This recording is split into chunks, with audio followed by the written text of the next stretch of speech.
అహల్య ప్రసవ వేదనతో చాలా ఇబ్బంది పడుతూ ఉంటుంది. తన అమ్మ మరియు ఫ్యామిలీ సభ్యులు బయట చాలా కంగారు పడుతూ ఉంటారు. తల్లికి లేదా బిడ్డకి ఇద్దరిలో ఎవరికో ఒకరికే ప్రమాదం అని డాక్టర్ మాటలకు వాళ్ళు చాలా కంగారు పడుతూ ఉంటారు. అదితి అహల్యకి డెలివరీ చేస్తున్న ముందుకే వస్తుంది.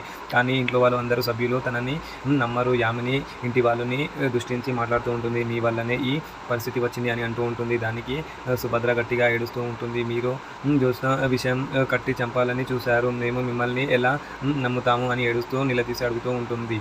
అహల్య స్పృహ తప్పిపోవడంతో డెలివరీ చేయడం కష్టం అవుతుంది. హీరో గౌతమ్ అహల్య దగ్గరికి వెళ్ళి చాలా ఎమోషనల్గా బ్రతిమిలాడుతూ ఉంటాడు. అహల్య కళ్ళు తెరువు, మనం చాలా కష్టాలు దాటి ఇక్కడికి వచ్చాము, ఇప్పుడు మనం ఓడిపోవద్దు అని ధైర్యం చెప్తూ ఉంటాడు. నాకు నువ్వు కావాలి, మన బిడ్డ కావాలి అని ఏడుస్తూ ఉంటాడు. గౌతమ్ మాటలకి మరియు తన ప్రార్థనలకు అహల్య సడన్గా స్పృహలోకి వస్తుంది. వెంటనే డాక్టర్స్ డెలివరీ ప్రాసెస్ని స్టార్ట్ చేస్తారు. గౌతమ్ అహల్యకి సపోర్ట్ చేస్తూ పుష్ చేయ, అహల్య నీ వల్ల అవుతుంది అని తనని ధైర్యం చెప్తూ ఉంటారు. చివరికి అహల్య స్పృహ నుంచి బయటికి వచ్చి ఒక మగ బిడ్డకి జన్మ ఇస్తుంది. గౌతమ్ చాలా సంతోషంగా అహల్యకి బిడ్డని చూపించి, చూడు అహల్య మనకి కొడుకు పుట్టాడు అని ఆనందంగా చెప్తూ ఉంటారు. మరి మొత్తంగా ఈ ఎపిసోడ్లో అహల్య డెలివరీ మరియు గౌతమ్ అహల్య మధ్య ఉన్న ప్రేమ ఎలా జరగబోతుందో మరి నెక్స్ట్ ఎపిసోడ్లో